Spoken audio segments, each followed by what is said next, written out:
যেগুলো জানছি এখন প্র্যাকটিস হচ্ছে আমরা আপনাদের দিচ্ছি।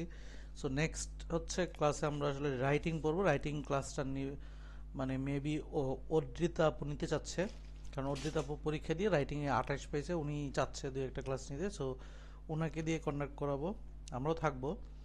সো রাইটিং পাশাপাশি হচ্ছে রিডিং এর প্র্যাকটিস তো আমি দিতেই থাকবো। সো একটা একটা টপিক আমি একদম বেসিক টু অ্যাডভান্স সব যখন বলবো, দেন আমরা আসলে ফাইনাল প্র্যাকটিসে যখন যাব তখন ফুল মকে যাব আর কি। সো এখন হচ্ছে যার যার ইন্ডিভিজুয়াল প্রবলেমকে নিয়ে কথা বলা, পাশাপাশি আজকে একটা ওই আপনাদের যে হোমওয়ার্ক দিয়েছি সেখান থেকে একটা পেসেজ আমরা নিজেরা করা। ইন্ডিভিজুয়াল প্রবলেম হচ্ছে যার যেটাতে হচ্ছে, এটার জন্য বেস্ট প্র্যাকটিস হচ্ছে যে এটা বের করার প্র্যাকটিসের জন্য একটা বই আমি আপনাদের ডাউনলোড করতে বলছিলাম, করছেন? হ্যাঁ ভাইয়া করছি। আচ্ছা, এই জি ভাই বইটার হচ্ছে করেছি। কাজ হচ্ছে যে যার যেটা প্রবলেম আমরা অলরেডি প্রত্যেকটা টাইপ জানি। এখন হচ্ছে যার যেটা প্রবলেম, ধরেন কারো হচ্ছে সামারি প্রবলেম, কারো সেন্টেন্স ফাংশনের প্রবলেম, কারো হচ্ছে প্যারাফ্রেজের প্রবলেম। যার যেটাতে প্রবলেম সেইটাতে প্রচুর এক্সাম্পল দেওয়া আছে। আমরা যদি এখানে যাই সেই টপিকের উপরে প্রচুর এক্সাম্পল, ধরেন আমরা যদি ইনসার্ট টেক্সট যাই, যেমন হচ্ছে আমরা বলতে পারি যে সেন্টেন্স ইনসারশন মানে মাঝখানে একটা ওয়ার্ড দেওয়ার জন্য। সো এটা হচ্ছে ইটিএস এর মানে ইটিএস এর সাপোর্টিং হিসেবে কাজ করবে। সো এইখানে নিয়ে আপনার হচ্ছে এখান থেকে অথেন্টিক বলতে পারি আর কি মোটামুটি। সো এখানে কি করব, এই যে প্রত্যেকটা প্যাসেজের ডিটেলস ও ব্যাখ্যাও দেওয়া আছে অ্যানাদার এক্সাম্পল দিয়ে লাস্টে যদি যাই। সো আমরা প্রত্যেকটা এই যে কোশ্চেন অন ফাইনাল কুইজ, এই যে কুইজগুলো এখানে কোনটা, এই যে এই লাইনটা কোথার মধ্যে যাবে, সো এখানে যতগুলো আছে সবগুলো হচ্ছে বসে বসে নিজে একবার ট্রাই করবেন। সো প্রত্যেক যে প্যারাটাতে সমস্যা সেই প্যারাটার শুধু কাজ করবেন যে হ্যাঁ এটা করি, এটাতে কাজ করি। আফটার দ্যাট হচ্ছে আপনাদের আমি হচ্ছে অ্যাকাউন্ট দিব, সেই অ্যাকাউন্টে টাইম ধরে আমরা ফুল টেস্টে আজকের পর থেকে যাবেন। সো এই বইটা দিয়েছি শুধুমাত্র যার যেই পোর্শনের সমস্যা সেই পোর্শনটাকে ভালোভাবে ঠিক করার জন্য। এখন আমরা সেই সামারিতে আসলে হয়টা কি এটা একটা ক্লিয়ার করি। মনে রাখবেন সামারিতে হচ্ছে আমরা বেশি মার্ক ক্যারি করি, অর্থাৎ 2 মার্ক এখানে ক্যারি করে। এখন সামারিতে মেইন জিনিসটা হচ্ছে কি, এখানে 6টা অপশন থাকে, 6টা থাকে, এর মধ্যে 3টা আনসার করতে হয়। এই 3টা কি, এই 3টা হচ্ছে মেইন আইডিয়া। এখন মেইন আইডিয়া কিসের, মেইন আইডিয়া হইতে পারে ওই প্যারাটার প্যাসেজটার, মেইন আইডিয়া হইতে পারে পুরো প্যারাটার প্যাসেজটার, মেইন আইডিয়া হতে পারে নির্দিষ্ট একটা প্যারার। মাইনর আইডিয়া এখানে আমার আনসার হবে না। এরপর হচ্ছে মাইনর বলতে ধরেন হচ্ছে ডিটেলস কথা বলতেছে, বা মাইনর এটা থেকে আরো ইম্পর্টেন্ট কথা ছিল এই 6টা অপশনের মধ্যে, সেটা আনসার হবে না। সো আর হচ্ছে মেইন আইডিয়া, এখন মেইন আইডিয়া ম্যাক্সিমাম সময় দেখবেন প্রথম প্যারা এবং লাস্ট প্যারা পড়লে বোঝা যায় মেইন আইডিয়াটা কি। সো মোটামুটি যখন একবার পড়ে যাবেন ওই কোশ্চেন পড়ার জন্য, পরবর্তীতে যখন আপনি আনসার করতে আসবেন তখন আবার চেষ্টা করবেন যে ওই যে লাইনটা থেকে ওই কিওয়ার্ডটা আছে, লাইনটা পাইছে, এই লাইনটার জন্য ওই প্যাসেজের প্রথম এবং লাস্টের দিকে পড়ার, যে এখানে আসলে মেইন আইডিয়াটা কি ছিল, মেইন আইডিয়াটাকে আইডেন্টিফাই করার চেষ্টা করবেন। তো কি 6টা অপশনের মধ্যে যখন আমি আইডেন্টিফাই করতে, এবং হচ্ছে এখানে এক্সেপশন মানে স্পেশাল ক্যারেক্টারের যে ওয়ার্ডগুলো সেগুলো বাদ। স্পেশাল ক্যারেক্টার বলতে কি বোঝায়, অল, নো, এরপর হচ্ছে এগুলা যেটা আছে, এবং হচ্ছে নেভার, এই টাইপের যদি থাকে তাহলে এটা ওটা হচ্ছে কি করব আমরা, এটা এখান থেকে আমাদের এলিমিনেশনের মধ্যে প্রসেসে রাখবো। মাইনর ওয়ার্ডকে আমাদের প্রসেসের মধ্যে রেখে দিব। সো এলিমিনেশন করে দিব। দেন হচ্ছে আমি যে অপশনগুলো থাকবে এগুলোর জন্য প্রয়োজন আমি যদি আবার পেসেজে যাই, সেক্ষেত্রে কিওয়ার্ড আইডেন্টিফাই করে ওই পেসেজটা ওই প্যারাগ্রাফটা একটু পড়বো, করে মেইন আইডিয়াটা এখানে আসবে, এখানে আসলে কোনো মাইনর ডিটেলসে থাকবে না। কথা কি বুঝছেন? প্রথমত আমরা পড়ার সময় আমরা হচ্ছে একটা নোট ডাউন করব, প্রত্যেকটা পেসেজে প্যারা টু প্যারা হচ্ছে হালকা হালকা নোট ডাউন করে করে যাব। পড়ার শেষে যখন আবার দ্বিতীয়বার যাব তখন আমরা আসলে একদম হচ্ছে ওই জায়গাতেই যাব, যে কিওয়ার্ড ধরে ওই জায়গাটা পড়বো। এটা কি বুঝছি সবাই? হ্যাঁ ভাইয়া বুঝতে সো পারছি। এটা প্রত্যেকটা 2 মার্ক ক্যারি করে। আমরা যদি এখানে ওদের ওদের এক্সপ্লেনেশন কিছু বুঝি যে ওরা আমাদের কি করতে চাচ্ছে, also go back to the passage and read the sentence of each paragraph again, read the sentence of quickly to skim this, you will help to remember the main topics of the paragraph. তাহলে বলছে আবার পেসেজে যাও, সেখানে প্যারাগ্রাফটা again হালকা পাতলা quickly পড়ো, read the topic sentence you are given in prompt carefully, যে topic sentence আছে সেটার সাথে সারাং মানে মিলে এরকম ইম্পর্টেন্ট ওয়ার্ড, মাইনরটা না, it's important, do not under estimate this step. মানে আপনাকে যে টপিকটা দিয়েছে মেইন ওয়ার্ডটা, যে কোশ্চেন একটা অ্যাড করে দিই সেটা ইম্পর্টেন্ট, সেটার সাথে একদম মিলতে হবে আর কি ভাইবটা, যে আমি মেইন পয়েন্টগুলো সেগুলো কোনটা নিব। Read the answer choice you are given, answer চয়েসটা দেখবেন once will immediately pop out the details or it will be off topic হইলে এখানে eliminate করে দেন before আচ্ছা begin a more carefully process of elimination. Unlike most question, you are not looking for the right answer, you are looking for the wrong answer. Eliminate them and I will explain which choice should be eliminated below. মানে main কথা হচ্ছে elimination আগে করতে হবে, not হচ্ছে answer choice.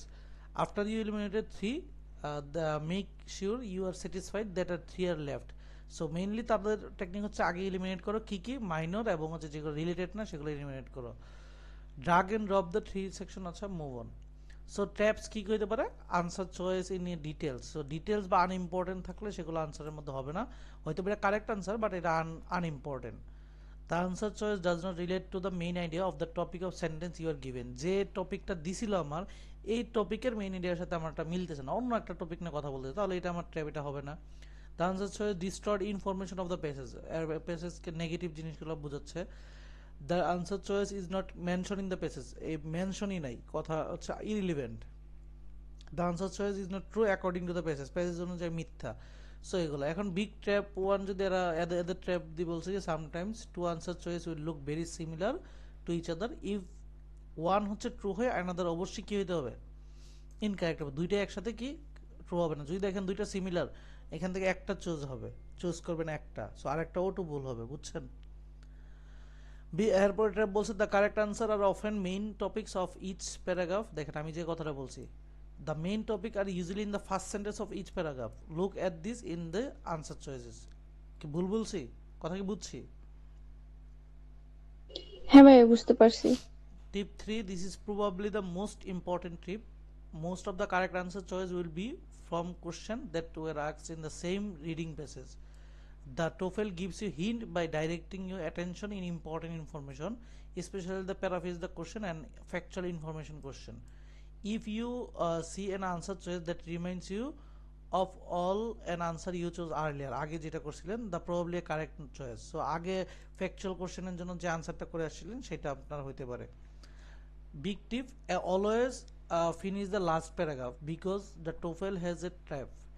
Sometimes you look, they will not ask the any question that require your most important. আচ্ছা এখানে বুঝাইছে হচ্ছে অনেক সময় কি লাস্ট প্যারা দিয়ে কোনো কোশ্চেন আসে না, সো আমরা এটা স্কিপ করে প্যারা ফেজ যে প্যারাটা বুঝতে চলে যায়, কিন্তু সে বলতেছে মেইন প্যারা ওই লাস্টটা পড়েন, কারণ হয়তো এটাতে কোশ্চেন আসে না কিন্তু মেইন প্যারা এখান থেকে একটা লাইন থাকবে মেইন প্যারা অনুযায়ী।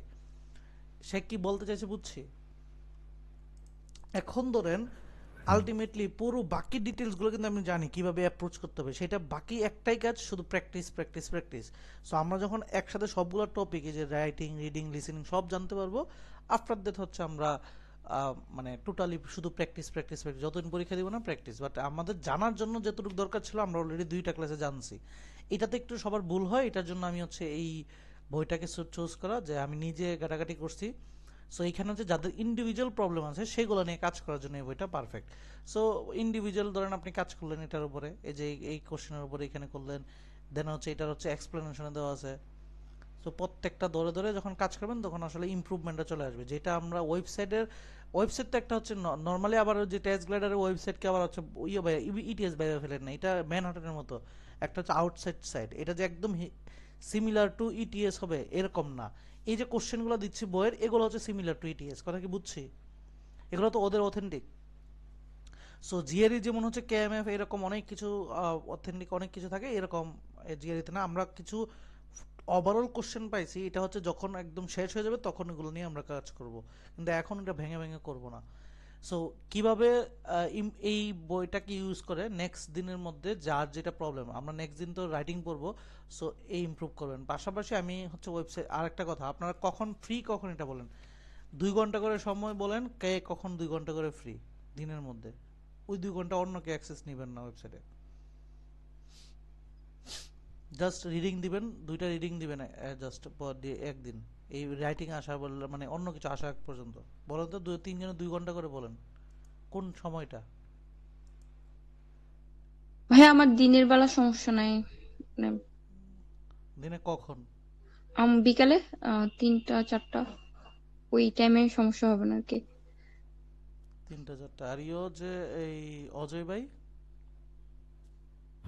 ভাই আমার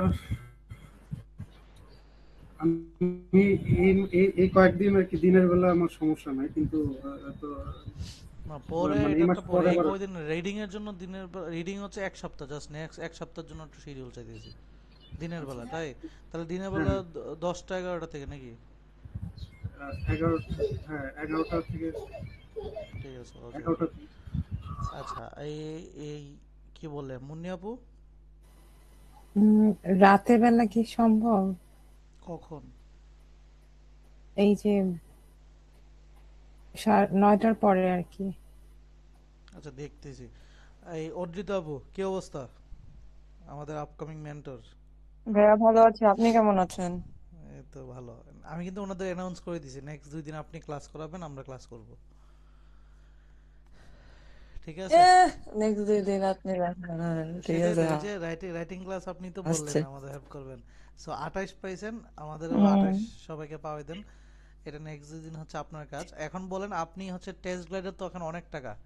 আমি 28 এখন পাইলে হচ্ছে উনারা 30 করে পাবে এক একজন। আচ্ছা, এখন হচ্ছে টেস্ট গ্লাইড অনেক টাকা। আপনি হচ্ছে এই রাইটিংটার জন্য শুধুমাত্র, আপনার রিডিং এর জন্য শুধুমাত্র নেক্সট 3-4 দিনের জন্য কোন টাইমে আপনাকে অ্যাক্সেস দিলে আপনি বেটার, এটা বলেন। ভাইয়া আমার তো খারাপ হয়েছে সব থেকে বেশি লিসেনিং এ, বুঝছেন? লিসেনিং সমস্যা এ না, আপনি অ্যাকাউন্ট মোরালেস পাবেন, মানে কাট অফ অ্যাকাউন্ট মার্কস পাবেন, পাইছে আর কি, বুঝছেন? অ্যাকাউন্ট পাবেন হচ্ছে ওই সময়, এইটা বলতেছি। এটা আপনি কখন একদম কনভিনিয়েন্ট টাইম বলেন, দিনের 2 ঘন্টা, মানে আপনার সময়ের 2 ঘন্টা বলেন ভাইয়া আপনার দিনে অনুযায়ী। আপনার সময় দিন হোক রাত হোক, আপনি রাত 3টায়, বাংলাদেশ সময় 3টায়। না ভাইয়া, আমি বলি আমাকে হচ্ছে গিয়ে মানে আপনার টাইম যখন ফ্রি থাকবে তখন আপনি আমাকে দিয়ে দিন, সমস্যা নেই। না না না, আমি আমাকে ফ্রি ভাইয়া দিতে আছি। হবে, আমি সবাইকে অ্যাসাইন করতে হবে জিনিসটা। ভাইয়া লিসেনিং নিয়ে তো আমারই ভয় লাগতেছে না এখন। সেটা তো আমরা, এই যে আমরা তো রিডিংটা তো বইটা দূর হয়েছে না আস্তে ধীরে। আফটার দ্যাট হ্যাঁ আমরা লিসেনিং নিয়ে অনেকদিন টানা করবো, যতদিন না বই দূর হবে ততদিন করবো, তারপরে না ছাড়বো আপনাদের ফুল ভাইয়া, টেস্টে। সমস্যা হচ্ছে বাকিগুলা তো তাও আইডিয়া আছে, বাট লিসেনিং আমার রিলেটিভলি আরে আইএলটিএস বাবা, মনে শেষ করতে হচ্ছে। দেন, শেষ করতে দেন। আচ্ছা। মানে আমাকে তো 3টা 7টা দিতে হবে না? রিডিং যেভাবে হ্যাঁ দিয়েছি, ভাইয়া। এটাও তো এর আগেও তো কি এত ক্লিয়ার ছিলেন রিডিং নিয়ে? না। তাহলে এত আগের লিসেনিং গুলো প্রত্যেকটা পার্ট আমরা করব, মানে পার্ট 1 এন্ড পার্ট 2 যেগুলো আছে সবগুলো সেশনই আমরা আসলে টাইম ধরে ধরে করব। আফটার দ্যাট আপনাদের হাতে ছাড়বো যে ফুল মকের জন্য, তার আগে তো ছাড়তেছি না। সো একটু হ্যাঁ অপেক্ষা ভাইয়া। করেন। আগে এই যে রিডিংটা যেমন এখন ছাড়লে কিন্তু আপনাকে বই ছাড়া এখন ছাড়তে পারি যে হ্যাঁ আপনি নিজে প্র্যাকটিস করলে ইমপ্রুভ করতে পারবেন। এইটুকু তো এখন কনফিডেন্ট আছে যে হ্যাঁ আপনাকে ছাড়লে এখন আপনি জানেন কি করতে হবে, রাইট? হ্যাঁ হ্যাঁ, রিডিং এ সো এইবার, কনফিডেন্ট। হ্যাঁ এখন আমি লিসেনিংও ওইভাবে করে ছাড়বো, রাইটিংও ওইভাবে করেই ছাড়বো, ঠিক আছে? ওকে, সো ঠিক আছে, তাহলে অর্জিত আপুকে আমি তখন জানাবো। সো এই হিসাবে আমি দিব রিডিং এর জন্য ওইখান থেকে যার যেটা প্র্যাকটিস করবেন। সো ওই টাইমের বাহিরে কনকারেন্ট ইউজ হয়ে করেন না, আমি বলে দিব। এরপরে হচ্ছে আস্তে ধীরে আমি ওই যার যার সময়টা শিডিউল করব, ঠিক আছে, যে সময়টা বলতেছি। আচ্ছা, সো আমরা রিডিং একটা করব আজকে। ভাইয়া মানে সব সময় কি একটা অ্যাকাউন্ট ইউজ করা যায় না? সব সময় বুঝি নাই। মানে ভাইয়া সময় অ্যাসাইন করতেছেন যে মানে একটা অ্যাকাউন্ট কি ভাইয়া সব সময় ইউজ করা যায় না? না সবসময় ইউজ করা যায়, কিন্তু আপনার অ্যাসাইন না করলে তো কনকারেন্ট ইউজ হবে, একজন ইউজ করলে আরেকজন বের হয়ে যাবেন। তখন এটা হচ্ছে কেউ তো শান্তি পাবেন না, একটা ক্লিক করলে সবাই বের হয়ে যাবে, বুঝেন নাই? আমি যদি অ্যাকাউন্ট কিনে আমি যদি আপনাকে অ্যাসাইন না করে দিই, ও ওই টাইমের আচ্ছা, বাইরে যদি হ্যাঁ। আরেকজন ঢুকে তাহলে তো বের হয়ে যাচ্ছে সে, বুঝতে পারছি? মানে টেস্ট গ্লাইডারের একটা অ্যাকাউন্ট ভাই এট এ টাইম দুইজন ইউজ করতে পারে না? না, একটা টাইম দুইজন ইউজ করতে পারে না, কথা কি বুঝছেন? মানে আপনি ইউজ আচ্ছা, করলে আমি ইউজ করতে পারবো না, সো আমার তো এখানে সবাইকে জি একটু একটু ভাইয়া। করে দিতে হবে নাকি, বুঝছেন আচ্ছা ঠিক কি আছে, বললাম? তাহলে ওকে। মানে আমার তো ভাইয়া খালি একটু যে মানে আমার আসলে ওই মানে স্পিকিং আর রাইটিং এ আমি মানে স্পিকিং এ আমি 20-এর বেশি পাবো না, আমি জানি, ঠিক আছে, কিন্তু না রিডিং না, আর স্পিকিং লিসেনিং এর এ জন্য একটু পাবেন, দরকার স্পিকিং ছিল, কিন্তু পাবেন, রিডিং স্পিকিং আর আমরা লিসেনিং ভাইয়া একটু স্পিকিং আপনি সময় বেশি পাবেন, লাগে তো। শোনেন, স্পিকিং পাবেন, স্পিকিং এর যে টেকনিকগুলো ইউজ করলে মার্ক বাড়ে সেগুলো নিয়ে আমরা কথা বলবো।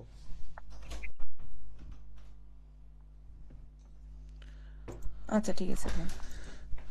যেগুলো ইউজ করলে আপনার মার্কিং আসবে এগুলো নিয়ে কথা বলবো। যেমন হচ্ছে টেস্ট গ্লাইডারে আমি মেবি লাস্ট কিছুদিন পরীক্ষার আমি স্কোরগুলো দেখাই। আমি আহ,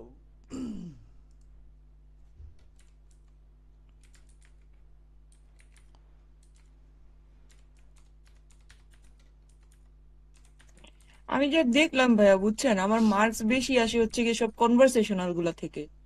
মানে থিওরি যেগুলো লেকচার থাকে ওগুলোতে ভাইয়া মার্কস আসে না। না এগুলো তো হচ্ছে এত তাড়াতাড়ি ইমপ্রুভের জায়গাও না, মানে একটু তো সময় দিতে হবে, রাইট? একটু প্র্যাকটিস তো লাগবে। এখন এত সহজ সবার জন্য কি সেম দুনিয়াটা? তো সেইটা বলেন, সবার জন্য কি সবকিছু সেম লাগে? একটু তো কারোর জন্য ভালো, বা কেউ আগে থেকে একটু ধরতে পারে, কেউ ধরতে পারে না। এটাই জীবন, একটু স্ট্রাগল, এটাই তো লাইফের আপনাকে শিখাবে স্ট্রাগল কি, হোয়াট ইজ স্ট্রাগল। আপনি ভুল আচ্ছা, করবেন এখন আপনি আবার বলেন আসবেন। আমার আসলে কবে আবার পরীক্ষা দেওয়া উচিত? এটা ডিসেম্বরের বলার না, লাস্টে? এটা হচ্ছে এটা এখন না, এখন বলাই দরকার নাই। আমি আপনার তো ইয়েটা দেখতে পারবো, আমি দেখতে পারবো না আপনি ইমপ্রুভ কোন কিভাবে হচ্ছে। সো যখন আমি পরীক্ষা দিব, মানে আমি এই যে পড়াচ্ছি, যে ওনাদেরটা ওনারা বলতেছে এবং প্র্যাকটিস করার পর আমি ধরতে পারতেছি। এখন আপনার তো একটা রিডিং দেন না, আমি তো এখন কি বলতে পারি আপনি কখন দিবেন? আপনি যদি আমার সাথে দেন, রেগুলার কন্টিনিউয়াস থাকে, আমি বলতে পারবো যে হ্যাঁ পরীক্ষার জন্য প্রিপেয়ার। যেহেতু আগের বার দিয়েছেন, আগে তো আমি ফুল গাইড করতে পারি না, এখন তো আমি হচ্ছে রেসপন্সিবিলিটি নিয়ে গাইড করতেছি। সো এখন তো আমাকে ওইভাবেই ক্লিয়ার করতে হবে যে হ্যাঁ আপনি এখন, হ্যাঁ ঠিক আছে, গুড টু ফিট, বুঝছেন? সো ওই জিনিসটা আমি করবো। এই যেমন দেখেন ঠিক হচ্ছে আছে ভাইয়া। স্পিকিং এ দেখেন, স্পিকিং এ জাস্ট নর্মালি হচ্ছে আমি যদি দেখি নর্মালি 24-25 করে দিচ্ছে। আমি ট্রাই করছিলাম। এখন এদের আমার যদি রিভিউটা যদি দেখেন, রিভিউ যদি দেখি, কোশ্চেনগুলো দেখেন রেসপন্সটা কিরকম ছিল, আমি জাস্ট রেসপন্সগুলো দেখাই। ধরেন এই যে আমার রেসপন্স কি ছিল দেখেন, মানে এখানে কিন্তু এই যে প্রত্যেকটা রেসপন্স যদি আমি দেখেন, Q1 Q2, সো এই রেসপন্সগুলো কীভাবে জেনারেট করবেন এগুলোর জন্য এই যে ফার্স্টলি, সেকেন্ডলি, থার্ডলি, এই যে থার্ডলি, রেশনালি, এগুলো কিন্তু ওই যে আমি রাইটিংয়ে যা পড়াইছিলাম সেই প্রসেসেই কিন্তু প্রত্যেকটা, এই যে সেকেন্ডলি, ইন এডিশন, এরপর হচ্ছে লাস্টে এই যে ফার্স্টলি, সো এই যে ফার্স্টলি, সো কথাগুলো কিন্তু একদম টু দ্য পয়েন্টে কথাবার্তা। এটা কি বুঝছেন মার্কিং কিসে করে তারা? হ্যাঁ ভাইয়া, সো মানে সেটা স্পিকিং এ আমার সেটা হায়েস্ট ভাইয়া 23 আসছে, তো সেটা সমস্যা নেই, মানে স্পিকিং বাস এর থেকে বেশি সেইটাতে আমার বাড়বেও না। না বাড়বে ইনশাল্লাহ। ওটাতে ট্রাই করতে তো আমাদের ক্ষতি নাই, তাই না? সো আমরা ট্রাই ভাইয়া করে হয় না দেখবো। ভাইয়া, অনেবারে যে ভাইয়া 21 22 23, 21 22 23, এর বেশি ওটাই ভাইয়া আর সমস্যা হয় না। না। এখন এখন আপনি, আচ্ছা আরেকটা কথা, আপনি এখন ওনাদের এক্সপিরিয়েন্স বলেন তো পুরো এক্সামের।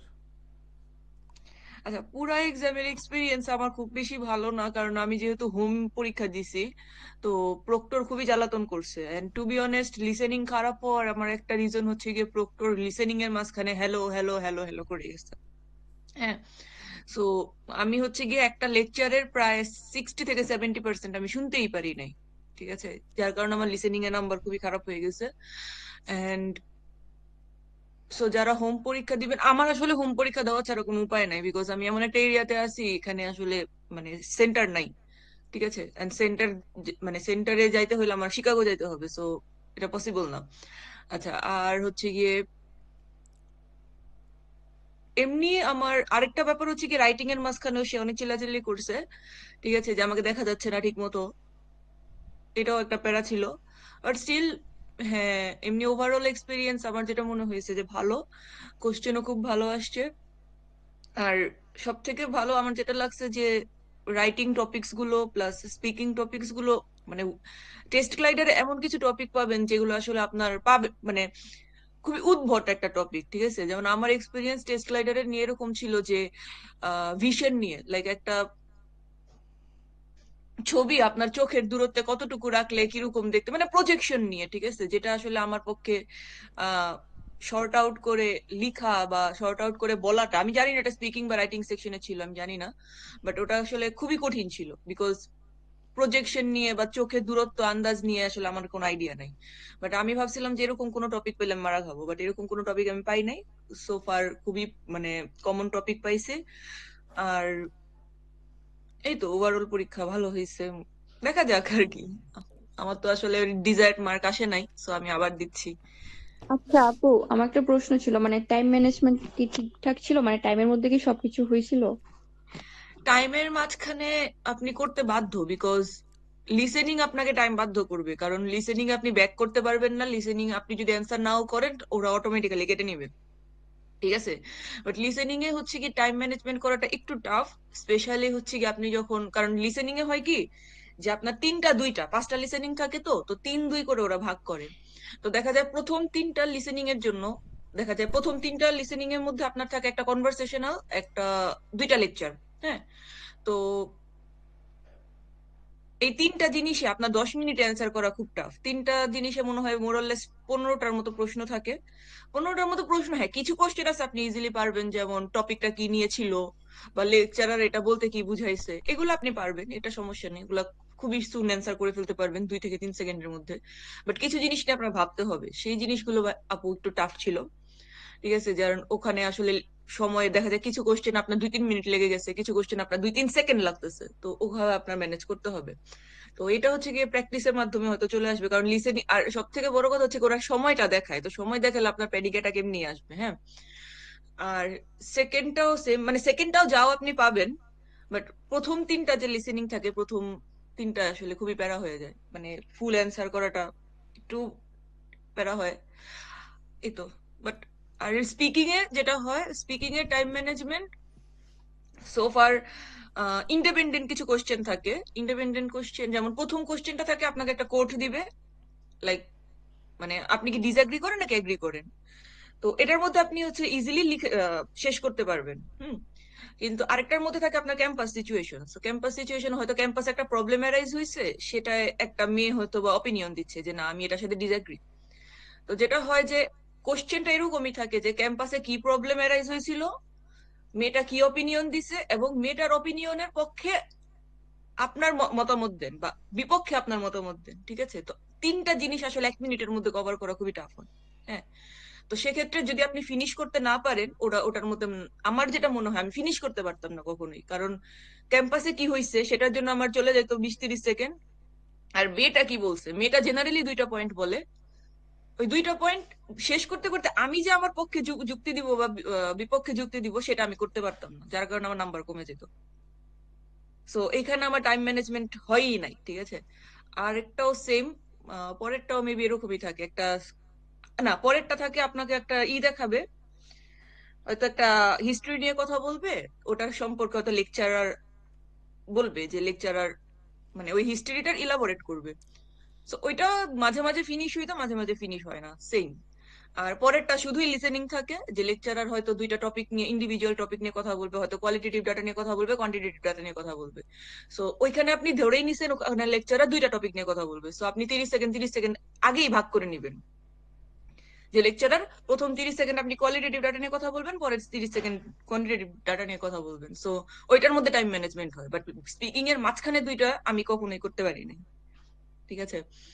So this is the point. আর রিডিং এর time management so far better, but ওই যে আমার টাইম সব থেকে বেশি খাইতো 9 আর 10 নাম্বার কোশ্চেন, বেস্ট ফিট আর হচ্ছে গিয়ে আচ্ছা, শেষের তিনটা। দুইটা।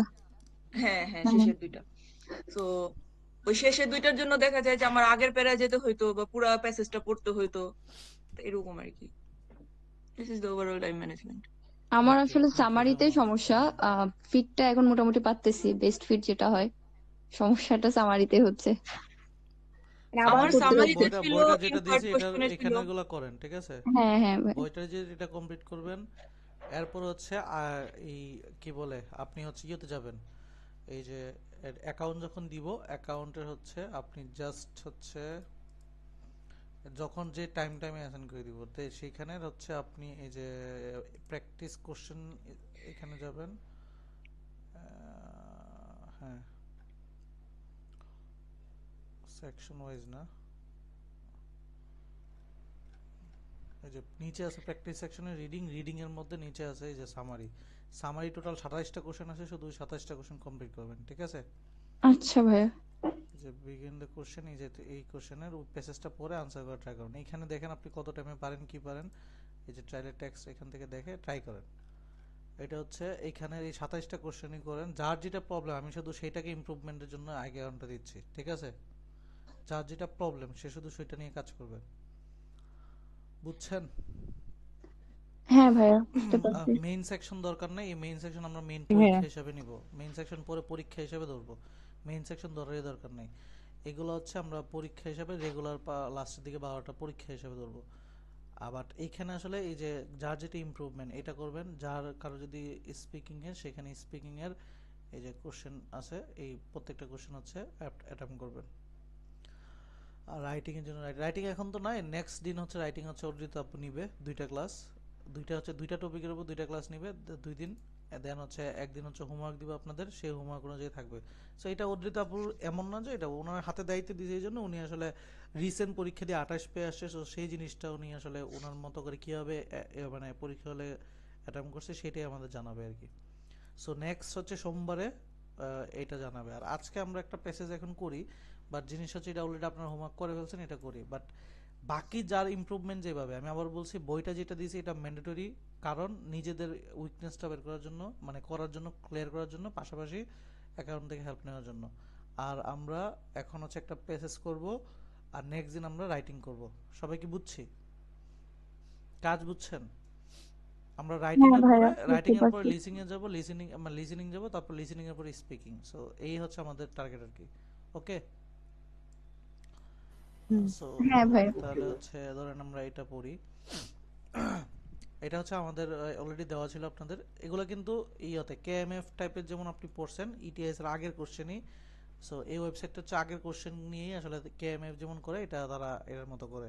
সো এখানে যে প্যাসেজগুলো দিয়েছি এগুলো আসলে রিয়েল কোশ্চেন নিয়ে বলতে পারেন টোফেলের।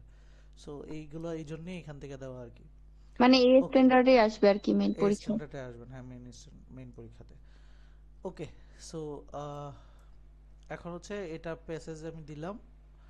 সো এইখানে অলরেডি পড়ছেন। সো এখানে যেমন প্রথমটা factual information question according to the paragraph 1। So ফ্যাকচুয়ালের সময় আমরা সব সময় প্যাসেজেই পাই, এটা তো জানি নাকি। দেন হ্যাঁ কিওয়ার্ড ভাই। ধরে ওই কিওয়ার্ডে গেলে answer pi. So according to the paragraph 1, what does traditional economic theory believe about how people. সবসময় চেষ্টা করবেন কি আগে কোশ্চেনটা পড়ে নিতে, তাহলে এই পরে যখন প্যাসেজটা পড়বেন আপনার মাথার মধ্যে ওটো হচ্ছে সেটাকে সেট করবে যে হ্যাঁ আমি এখানে এই আনসারটাই খুঁজতে আসছি। সো প্যারাগ্রাফ 1 এ traditional economic theory believe about how people make decision, কীভাবে পিপল ডিসিশন মেক করতো। সো ট্রেডিশনাল ইকোনমিক থিওরি হচ্ছে এখানে। সো মেইনলি এখানে এই লাইনে answer. So traditional economic theory usually believes that people act rationally trying to get the most benefit. তাহলে most benefit from the information they have, তাহলে তারা হচ্ছে মোস্ট বেনিফিট নিয়ে কোনো কিছু বলবে, তাহলে বেনিফিট এখানে কোথায় আছে? বি নাম্বারে আছে বি ম্যাক্সিমাইজ নাম্বারে benefit. Maximize benefit. So people act rationally to, এই যে এখানে আবার বলা আছে সো রেশনালি অ্যাক্ট করবে, দেন মোস্ট বেনিফিটের জায়গায় সে হচ্ছে ম্যাক্সিমাম বেনিফিট বলছে। সো মানে অ্যাকর্ডিং টু দ্য প্যাসেজের ক্ষেত্রে আবার বলবো যে যেই লাইনে আছে সেই লাইন থেকেই আশেপাশে পাবেন, এবং সেটা প্যাসেজে থাকবে, এবং একটু ওয়ার্ডগুলোকে প্যারাফ্রেজ থাকতে পারে অথবা কিওয়ার্ডটা চেঞ্জ থাকতে পারে, এইটুকুই পার্থক্য। এইটার আনসার সব থেকে সহজ। Then negative factual question, the author mention all of the following factor human behavior shape, তাহলে বিহেভিয়ার হচ্ছে এখান থেকে, তাহলে এখান থেকে পড়তে হবে। So however behavioral economists argue the human behavior is often shaped by mental, emotion and social factor। তাহলে এখানে আছে কি মেন্টাল, ইমোশন আর সোশ্যাল ফ্যাক্টর, মানে ইকোনমিক, এটাকে চেঞ্জ করছে একটু। তাহলে আনসার হবে কি এটা ইকোনমিক, হ্যাঁ, তাহলে economic mental, incentives. Emotion, social factor, তাহলে ইকোনমিক ইনসেন্টিভ। তাহলে এটা গেল ফ্যাকচুয়াল কোশ্চেনে, নন ফ্যাকচুয়ালে গেল। দেন হচ্ছে what can be infer from the paragraph 2 about the availability of heuristic. তাহলে আমরা এই যদি প্যাসেজটা হচ্ছে যাই, কোথায় আছে এই যে অ্যাবিলিবিলিটি অফ হিউরিস্টিক। সো এটা যেহেতু ফর এক্সাম্পল বলছে তাহলে আমরা আগের লাইনে পরে আসতে হবে। সো কোন একটা এক্সাম্পল বলিতে এটা ইউজ হয়েছে, রাইট নাকি? সো এক্সাম্পল এখানে আছে, তাহলে what can be infer from paragraph 2 about the availability of heuristic. তাহলে এটা ইনফার করা মানে হচ্ছে আপনাকে আইডিয়া করে নিতে হবে, গেস করে নিতে হবে, ইনফার করে নিতে হবে কি বলতে চাচ্ছে। আমরা কিন্তু পুরোটা পড়তেছি না, পুরোটা পড়লে আমরা আসলে সামারিটা আনসার করতে পারতাম। সো সামারিটার দিকে এখনো ফোকাস দিতেছি না, এটা বাসায় কীভাবে ইমপ্রুভ করতে হবে আমি আপনাকে বলছি। সো এখানে যদি বলি, as a result individual often use shortcuts, that mental shortcut simplifying making decision. While this shortcut can help make quick choices, they can also lead to serious mistake in judgment. তাহলে আসলে এটার জন্য serious mistake করে জাজমেন্টে, যার কারণে for example ability of heuristic make people over estimate the likelihood event based on the how easily example. তাহলে সে আসলে কি হেল্প করে কি মিস গাইড যাতে না হয়, যে রিস্কটা আছে না নাকি হ্যাঁ সিরিয়াস মিস্টেক ইন সেইটা। জাজমেন্ট, এটা যাতে না হয় সেটার জন্য এটা make people over estimate the এটা কাজ করে। তাহলে কোনটা হবে? ওই যে it individuals to always miss help to জাজ encourage individual decision miss to হবে না, মিসজাজ রিস্ক। এই যে মিস জাস্ট রিস্ক, তাহলে এটা এটার সাথে যায়। রেটোরিক্যাল পারপাস কোশ্চেনের মধ্যে আমরা জানি কোশ্চেনের মধ্যে অথর লেখা থাকে। So why does the author include the example of availability of heuristic, তাহলে এই যে এক্সাম্পলটা ওয়াই কেন ব্যবহার করছিল। সো এখানে যদি দেখি, this shows how mental limit can negatively impact decision making, specially high pressure decision. তাহলে মেন্টাল একটা প্রবলেম নিয়ে মেন্টাল প্রবলেম লিমিটস নাকি। সো অ্যাভেলেবিলিটি, জি। এই যে দিস শোজ, এটা শো করে মেন্টাল অ্যাভেলেবিলিটি বা মেন্টাল লিমিট, মেন্টাল শর্টনেস। তাহলে এই অথর কেন ব্যবহার করছিল? ওই যে মেন্টাল যে শর্টকাট মেন্টাল যেটা শর্ট। বলছে ওটাই মেন্টাল শর্টকাট। সো সো আমরা অন্যগুলো থেকে এটাই বেশি যাই।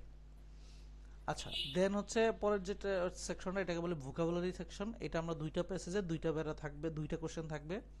সো এখানে বলছে লস ডিসলাইক, তাহলে লস হচ্ছে, লস আমরা পছন্দ করি না বা লস হচ্ছে আমরা করতে চাই না, তাহলে ফেয়ার অফ লস দিতে হবে নাকি। হ্যাঁ লসকে বই পাচ্ছি, আবার ওইখানে কনটেক্সটও এই যে সেমই এখানে বলছে। যদি দেখি যে রেফার টু টেন্ডেন্সি হ্যাঁ of people prefer avoiding losses, এই যে নাকি হ্যাঁ অ্যাভয়েডিং ইকুয়াল গেইনস। ওকে, তাহলে এটা হচ্ছে কি সেন্টেন্স ফাংশন বা সেন্টেন্স সিম্পলিফিকেশন কোশ্চেন। এটা হচ্ছে সরাসরি এইটা যা আছে তার প্যারাফ্রেজ খুঁজবে এখানে। কোশ্চেনগুলো আমি প্রত্যেকটা ভাইব বলতে যাচ্ছি আর কি। তো research show that people are more likely to take part in helpful behaviour like recycling or donating to charity. তা পিপল নিজেকে শো করে, তারা হচ্ছে বিভিন্ন হেল্পফুল বিহেভিয়ার শো করে, যেমন রিসাইকেলিং বা ডোনেট করা। When they think others are doing the same, যখন দেখে তারা অন্যরা সেম কাজ করে, তাহলে অন্যদের থেকে কি হয়, ইনফ্লুয়েন্স হয়। তাহলে কোনটা হবে?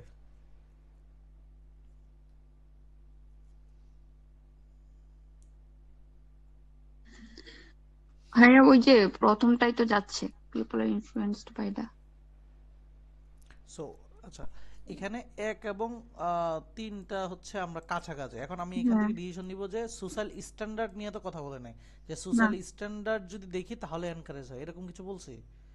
এখানে দেখছে people are influence by action of other, other কি করে, যে other when deciding same to thing, other কি করে সেটা দেখে সে আসলে এটাতে ইনফ্লুয়েন্স হয়।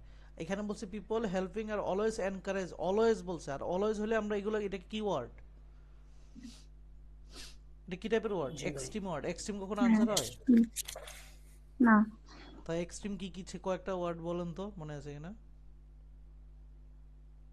অনলি ছিল, অলওয়েজ ছিল, তারপর হচ্ছে অ্যাডজেক্টিভ যা নেভার, থাকে লার্জলি, হাইলি, এইসব। Highly, no. সো এগুলো হচ্ছে আমার নাই। সো এগুলা এটা এমনিতে আনসার হবে না, এটা বাদ। তারপরেও সোশ্যাল স্ট্যান্ডার্ড নিয়ে কথা বলে নাই।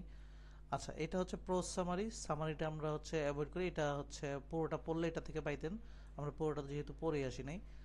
আচ্ছা, main purpose of the spaces, তাহলে অফ দ্য প্যাসেজ, তাহলে এটা পারপাসটা আমরা পড়ি নাই, যেহেতু আমরা এটা পড়ি।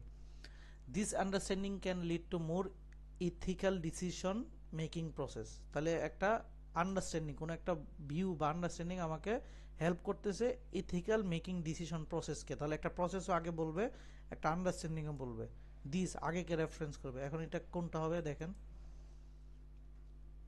একটু পরের।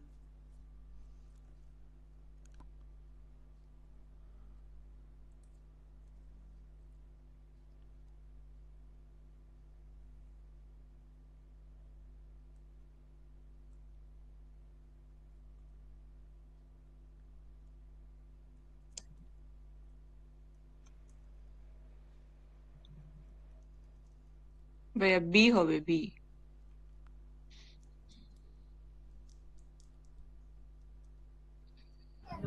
ডি ডি ডি হইতে পারে মনে হচ্ছে, কারণ দ্য অনগোয়িং যেটা বলছে ওইটা এই লাইনের সাথেই বেশি ফিট হচ্ছে আর কি, misunderstanding can আচ্ছা move. বি হয়তো যদি শুধুমাত্র কোনো একটা শুধু একটা ইকোনমিক দিস আন্ডারস্ট্যান্ডিং থাকতো, এখানে কিন্তু or to move more ethical হ্যাঁ ডিসিশন হ্যাঁ মেকিং প্রসেস decision এটা আরেকটা making. লাইন অ্যাড করছে, যার কারণে বি জায়গা থেকে ডিতে বেশি খাটছে। যে এই যে এখানে পরে আসেন, as research behavioural economic continue to grow it has potential to inform wide range of application from shaping public policy to enhancing business practice. তাহলে এই যে এটা যদি অ্যাড করেন, দিস আন্ডারস্ট্যান্ডিং এটা can lead to more ethical decision making process, the ongoing study of mental bias. So এটা কিন্তু এইখানে বেশি যাচ্ছে। এখানে যাইতো যদি হচ্ছে এই যে এই প্রসেসটা আরেকটা অ্যাড না করতো, to more ethical decision but this understanding can, এটা দিয়ে আপনি হয়তো এখানে ধরতে পারতেছেন যে হ্যাঁ এখানে একটা ডিসিশন মেকিং নিয়ে কথা বলতেছে, আর ট্র্যাডিশনাল ইকোনমিক ভিউ বলছে, যে হয়তো দিসটা বলতে এইটা, রাইট? এটাই তো থিঙ্কিং আসছে নাকি হ্যাঁ অর্চিতা? ভাই, সো এখানে ডিটা বেশি ম্যাচ করতেছে এবং আমরা আশা করি ডিতেই আনসার হবে। দাঁড়ান দেখি, বাট ডিতে হ্যাঁ ডিতেই। ওকে ডিতে পরে যেটা দিছে অনগোয়িং, ওইটাও বেশি ফিট খাচ্ছে ওই লাইনের সাথে। ওকে, তাহলে এই জিনিসটা হইলো। এবার হচ্ছে আমি কি বুঝাতে পারছি কিভাবে রিডিং গুলাকে ওভারকাম করব সবাই? হ্যাঁ ভাইয়া। সো জি আমি ভাই। আরো হচ্ছে নেক্সট ক্লাসের জন্য আমি হোমওয়ার্ক দিই। রিডিং আমরা নেক্সট ক্লাসে তো রাইটিং পড়বো, নেক্সট ক্লাসের জন্য হোমওয়ার্ক হচ্ছে আমি আরো এই যে রিয়েল টাইপের হচ্ছে 5টা রিসেন্ট আসছে এগুলা খুঁজবো, খুঁজে সেগুলো আপনাদের দিব, এবং হচ্ছে 5টা পেসেজ পড়বেন, সেখানে 50টা কোশ্চেন থাকবে। অ্যাকাউন্ট থেকে ওই যে যার যেটা প্রবলেম সেটাকে ফাইন্ড আউট করবেন, আর বইটা থেকে যেগুলো যার যে পার্টটা প্রবলেম সেই পার্টটাকে ইমপ্রুভ করবেন। মানে রিডিংটা যেন প্র্যাকটিস বাদে বাকি যত জানার জিনিস সেগুলো যাতে ক্লিয়ার হয়ে যায়। ধরেন আপনি ধরেন সামারি পারেন না, সামারি ক্লিয়ার করে ফেলেন। প্র্যাকটিসটা আস্তে ধীরে ধীরে প্র্যাকটিস করবো রেগুলার, এটা আলাদা হিসাব। কিন্তু প্র্যাকটিস বাদে এই যে যেমন আমরা হচ্ছে যখন রাইটিং করবো তখন কিন্তু রিডিং 5টা পেসেজের জায়গায় 2টা পেসেজ দিব, 2টা রাইটিং দিব, মানে তখন প্র্যাকটিসটা রেগুলার আমরা রিডিং কিন্তু দিতে থাকবো পরীক্ষার আগ পর্যন্ত। কিন্তু প্র্যাকটিস চলবে, কিন্তু প্র্যাকটিস বাদে একটা কোশ্চেনের যাতে যতভাবে আমি হচ্ছে মানে কি বলে অ্যাটাক করতে পারি সেটা যেন আমি জানি, এটা বুঝছেন? সো হোমওয়ার্ক আমি 5টা পেসেজ, বইটা, আর হচ্ছে অ্যাকাউন্টের এই যে ইন্ডিভিজুয়ালগুলা। ক্লিয়ার? ক্লিয়ার ভাই। আচ্ছা অদ্রিতা আপু, কালকে সঠিক এবার টাইমে থাকবেন তো? কালকে কেন? কালকে না, সোমবার দিন। পরশু দিন, সরি সোমবার দিন। হ্যাঁ মানে আপনি কিন্তু সঠিক টাইমে থাকতে হবে, কারণ আমি হ্যাঁ, এই আপনি যেহেতু সময়টা তো ক্লাসে, ঠিক আছে, কারণ হ্যাঁ এই সময়টাই আপনি ঘুম থেকে উঠে, এই জন্য আপনার জন্য এই সময়টা রাখা হয়েছে। হ্যাঁ, 10:30টার সময় ঠিক আছে, মানে আমাদের এখানে সকাল 11:30। দিস ইজ এই দ্য পারফেক্ট। এই সময়টা আপনার জন্যই রাখা হয়েছে। এখন আপনি কিন্তু নেক্সট দিন থাইকা সুন্দর করে হচ্ছে রাইটিং ক্লাসটা নেবেন। ঠিক আছে, আমি আমার বেস্ট ট্রাই করব, সমস্যা নেই। হ্যাঁ, তো প্রয়োজনে যত সাপোর্টে কিভাবে কি করছেন সেটা বলবেন, দেন আমরা আসলে সামারি করব, সমস্যা নেই। ঠিক আছে? আমার কেন জানি না ভাইয়া, প্রথম মানে আমি জানি না, আমি হচ্ছে কি প্রচন্ড জিআরই ট্যাকটিক্স খাটাইছি বুঝছেন। ধরেন জিআরই তে এডব্লিউ এ যেভাবে লিখছিলাম হুম। সেম, এডব্লিউ এ তে যদিও আমার 4 না জানি 4.5 আসছিল, বাট স্টিল আমি ওই ট্যাকটিক্স খাটাই ভাইয়া। রাইটিং আমার প্রথম থেকে 25 বা 26 এরকম টেস্ট গ্লাইডারে বুঝছেন। সো হুম। পরে যখন আবার মানে আমি চেষ্টা করতাম প্রতিদিন মোরলেস একটা করে দিতে, তো পরে হচ্ছে কি আস্তে আস্তে আমার 26 27, বাট মেইন এক্সামে 28 হয়ে গেছে, আমি জানি না কেন এরকম। আচ্ছা যে টেকনিক ইউজ করছেন সেটাই হচ্ছে জাস্ট হচ্ছে আমাদের সাথে শেয়ার করবেন, দুইটা লিখে দিবেন, আর হচ্ছে একটা হচ্ছে হোমওয়ার্ক দিবেন। সেদিন হচ্ছে 3 দিনে মানে নেক্সট সপ্তাহে 3টা ক্লাস, এই 3টা ক্লাস আসলে এটার উপরেই থাকবে। ঠিক আছে? আপনি আচ্ছা আসলে কন্ডাক্ট করবেন। এরপরে আমরা আসলে আবার লিসেনিং এ যাব, সেটা আমরা কিভাবে ধাপে ধাপে মানে এক সপ্তাহ পুরো লিসেনিং এর উপর কাজ করব, তারপর স্পিকিং এর উপর, আর দেন আমার মনে ওভারঅল হয় হচ্ছে লিসেনিং এ প্র্যাকটিস। ভাইয়া বেশি টাইম দরকার, আপনি সমস্যা রাইটিং নাই, আর মানে স্পিকিং শেষ করে। আমাদের যদি সময় যদি থাকে, হ্যাঁ মানে মনে হয় যদি দিয়ে লাইটিং আপনারা 2টা ক্লাসে ওভার হয়ে গেছে, দেন হচ্ছে হোমওয়ার্ক মানে প্র্যাকটিসের উপর রেখে আমি লিসেনিং এর প্রয়োজনে করব, সমস্যা নাই। মানে মেইন কথা হচ্ছে আমরা যখন পুরো পার্টটা হয়ে যাবে একবার করে ঘুরে এসে, যখন আমরা মকে যাব ফুল মকে, সেটার সময় ডিসিশন নিব কে কখন পরীক্ষা দিব। কথা কি বুঝছেন অদ্রিতা আপু? এই ভাইয়া। সেই সময় আসলে আমরা আসলে পরীক্ষা ডিসিশন নিব। ওই 10টা কোশ্চেনের মতো অ্যারেঞ্জ করছি, সেগুলো আমি হচ্ছে পরীক্ষার মতো করে আপনারা দিতে হবে, সেগুলোর উপরে ডিসিশন নিব। মানে 10টা রিয়েল কোশ্চেন বাট ভিডিও আকারে কোনো একটা ফরম্যাটে পাইছি, সেইগুলো কিভাবে আপনাদের একসাথে নিয়ে দেন হচ্ছে আগে ওই ইয়েটা যাই, শিফটিংটা যাই, যে এখন আছে রিডিং, তারপরে রাইটিং, তারপরে ভাইয়া লিসেনিং, সবই তারপরে তো স্পিকিং। বুঝছি, কিন্তু আমার তো ভাইয়া অ্যাপ্লাই করা লাগতেছে, না বুঝেন নাই অ্যাপ্লাই আমার। বলতে এটা তো পুরো প্রসেসটাই 15 তারিখের মধ্যে শেষ করব, মানে আমার ধরেন টোটালি আর 2টা সপ্তাহ লাগবে, আচ্ছা ঠিক আছে। 2টা সপ্তাহ লাগবে, আর প্র্যাকটিস একটা সপ্তাহ, 3টা সপ্তাহ, আমরা তো 3 সপ্তাহ, 3 সাথে 21 দিন, আমরা তো প্ল্যান 21 দিনে শেষ করা, আমার তো ব্যাচ এটা 1 মাসের, 2 মাসের তো না, ঠিক আছে? আচ্ছা তো ভাইয়া সেটা ঠিক আমারও আছে। সেম, আমারও, আমি তো আপনার সবকিছু ছাইড়া দিছি, মানে আপনি আমাকে স্কুল আনিয়ে দিবেন, আমি জানি না বাকিটা। এখন এখন যেভাবে বলছে এইভাবে পড়লে তো ওই স্কুল কি আসতেছে না, রাইটিং রিডিং আসছে না। ভাইয়া আমার তো কপালই খারাপ থাকে সবসময়, এই জন্য আমি একটু ভয়ে বেশি থাকি। কপাল খারাপ থাকে কারণ হচ্ছে আমাকে খাওয়ার নাই জন্য, গরিব খাওয়াইলে কপাল ভালো হয়ে যায়, ঠিক আরে আছে? ভাই কি বলো। ঠিক আছে, ওকে তাহলে